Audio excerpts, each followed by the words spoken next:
नमस्कार। जय हिंद, जय भारत। नेकी कर कुएं में डाल, यह तो हमने सुना था कि भलाई करते रहिए और उसको भूल करके आगे बढ़ते रहिए।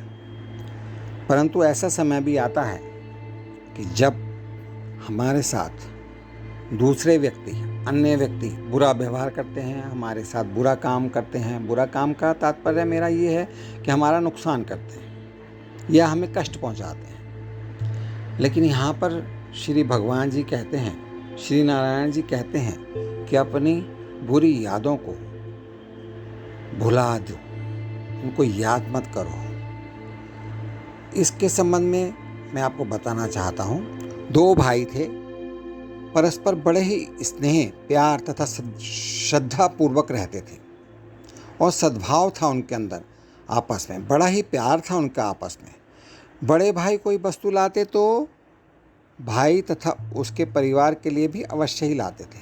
छोटा भाई भी सदा कुछ लाता तो बड़े भाई के लिए और उसके परिवार के लिए भी लाता।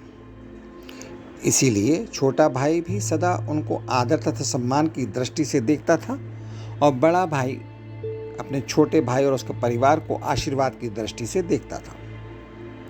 पर एक दिन किसी बात पर दोनों में कहासुनी हो गई, बात बढ़ गई और छोटे भाई ने बड़े भाई के प्रति अपशब्द कह दिए।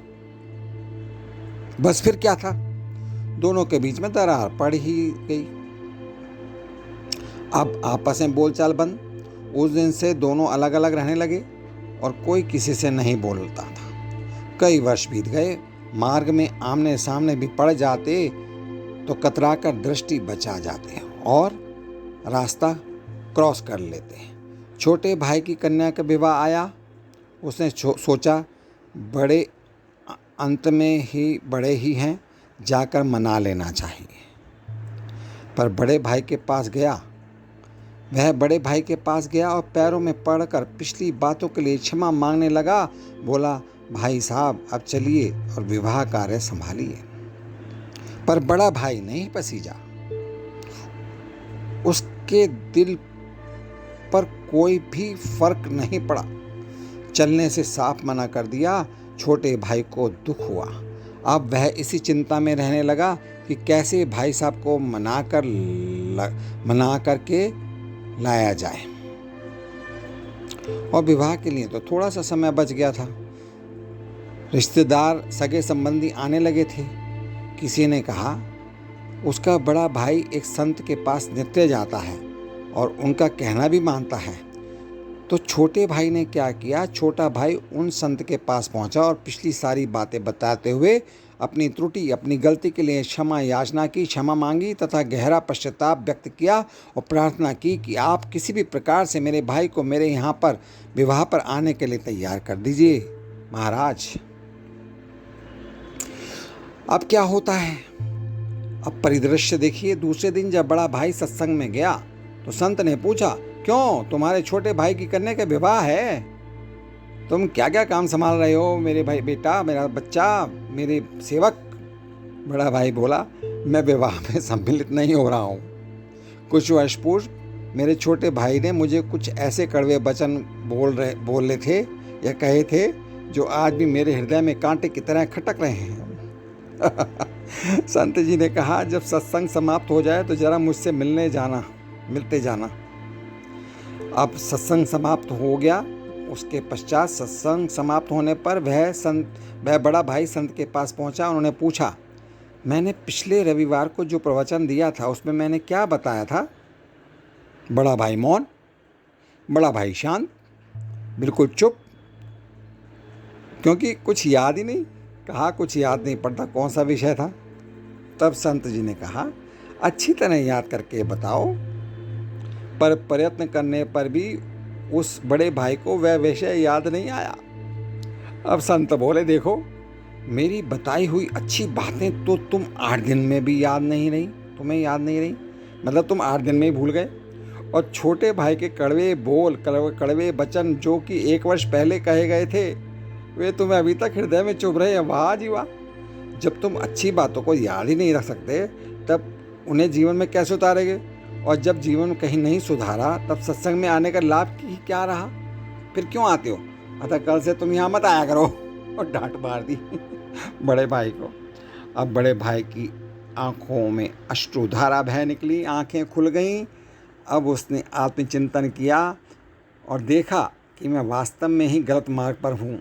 छोटे भाई की बुराई भूल ही जाना चाहिए, इसी में बड़प्पन है।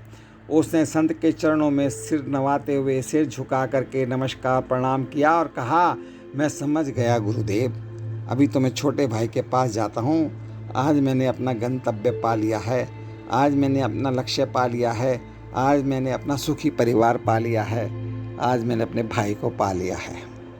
और इस प्रकार से वह छोटे भाई की कन्या, छोटे भाई की बेटी की शादी में, विवाह में सम्मिलित होता है। वहाँ पर अपने बड़े भाई होने का पूरा कर्तव्य निभाता है और इस प्रकार से खुशी खुशी दोनों भाई आपस में फिर से मिल जाते हैं। इस कथा का सार यही है कि आप सभी अपने साथ हुई पुरानी यादों, जिसमें आपको कष्ट मिला हो, उसको भूल जाइए और आगे आने वाले सुनहरे जीवन को याद कीजिए और इस प्रकार से कार्य कीजिए ताकि आप तरक्की करें, प्रगति करें, आपका परिवार तरक्की करे, आपके परिवारजन, आपका बेटा बेटी अच्छे अच्छे स्थानों पर, कार्यस्थल पर जाएं और सुखी रहें। पुरानी बातों को भूल करके अपने सभी रिश्तेदारों से प्रेम व्यवहार से मिलें और जहाँ पर आप अपना महसूस करते हैं कि आपकी गलती है, आपकी त्रुटि है, वहाँ पर गलती माने।